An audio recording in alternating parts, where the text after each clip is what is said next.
What better than New York's finest to answer the question, what do you think of David Letterman, you guys? He's a big fan. I've been a fan when he was on NBC. I'm looking forward to seeing him on CBS. How about you? Same. Yeah. If you had a question you could ask him, I'm an old friend of his. I'm going to interview him today. What would be a good question for me to ask on behalf of you guys? Dave, can you lend me some bucks? I want to buy a house. How about you? I could use some bucks too. That I can do. Absolutely. I'd be happy to do that. I've had, the last 10 years, I've had more interaction with law enforcement men and women than I ever dreamed possible. I have, 2 months ago, through my own stupidity, it's a long story, people were always on me, get an alarm system, get an alarm system, get an alarm system. So I finally called up these people called Security Solutions. And Security Solutions has caused for me nothing but security problems. This was on my birthday. The head writer and his wife sneaked up to my house and left a gift basket at the end of my driveway. So you see something at the end of your driveway. If you're like me, you get on the steel reinforced blanket and go out to just see what it is. Something from Superman. Yeah, that's right.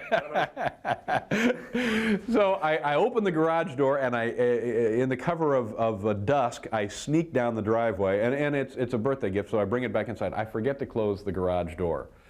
Now at about 4 o'clock in the morning, the alarm is on, I'm in bed. At about 4 o'clock in the morning, a squirrel runs into my garage, or a leaf blows past the motion sensor. And the next thing I hear is outside my bedroom door, cops and walkie-talkies. It's 4 in the morning. I open the door, there's 2 cops in my house. And they said, well, we were just driving by, saw the door open, came in, heard the alarm, wanted to see if you're all right. Thank God they did that. Yeah. But it's, so now I have some insight, or certainly more insight than I used to have, as to what these people go through. So if a policeman wants a house, you got it. We'll go pick one out this afternoon. Oh my gosh.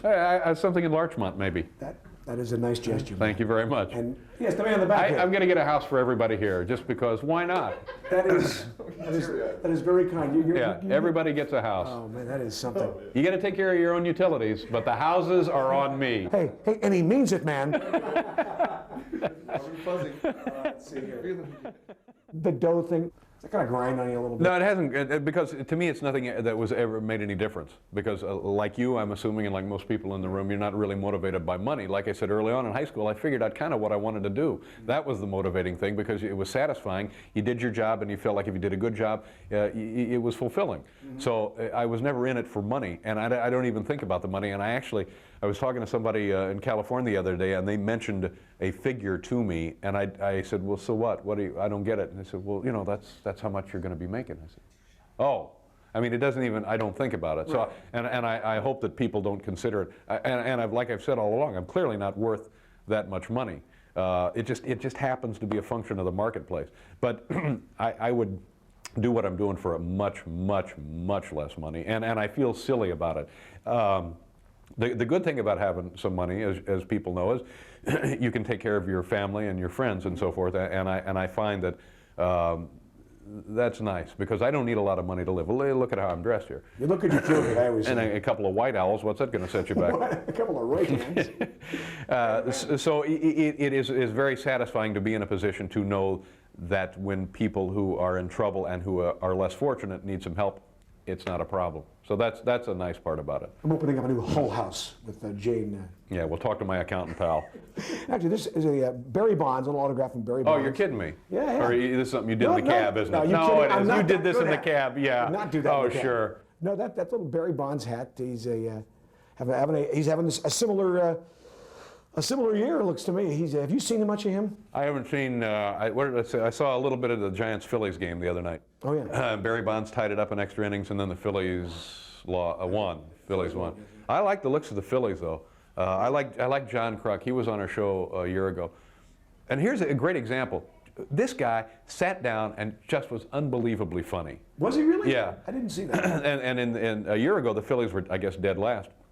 And this was right after the All-Star break, and I said to John Kruk, I said, so how does it look for the rest of the season?